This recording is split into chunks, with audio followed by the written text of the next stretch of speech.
नमस्कार, लोकमित्र न्यूजमध्ये आपलं स्वागत आहे। बातमी आहे कडा येथील राष्ट्रवादी काँग्रेस पक्षाचे अजित पवार गटाचे उमेदवार आमदार बाळासाहेब आजबे यांच्या प्रचारार्थ उपमुख्यमंत्री अजित पवार साहेबांच्या सभेची।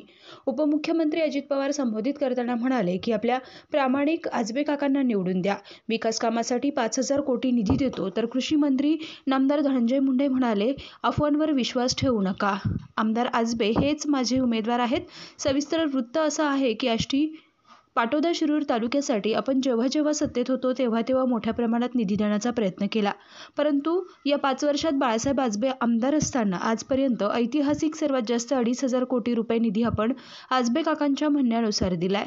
समोर उभा असलेल्या विरोधी पक्षातील उमेदवारांचा इतिहास सांगण्यासारखा नाही, तो तुम्हाला सगळ्यांना माहिती आहे। निष्कलंक आणि प्रामाणिक आमदार आजबे काकांना 20 तारखेला मतदान करून पुन्हा प्रचंड मतांनी निवडून द्यावं, असं भावनिक आवाहन राज्याचे उपमुख्यमंत्री अजित पवार यांनी कडा येथे सभेत बोलताना केलंय। तर कोणत्याही अफवांवर विश्वास ठेवू नका, आष्टी पाटोदा शिरूर मतदारसंघातील आमदार बाळासाहेब आजबे हेच माझे उमेदवार आहेत, बाकी कुणालाही धारा देऊ नका, असं आव्हानही यावेळी बोलताना कृषी मंत्री तथा पालकमंत्री धनंजय मुंडे यांनी केलंय।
त्यांना तेच सांगत होतो की मोदी साहेब, महाराष्ट्राची जनता पुन्हा महायुतीचं सरकार आणण्याच्या करता आणि महायुतीचे उमेदवार यंदा निवडून आणण्याच्या करता त्या ठिकाणी मदत करताय।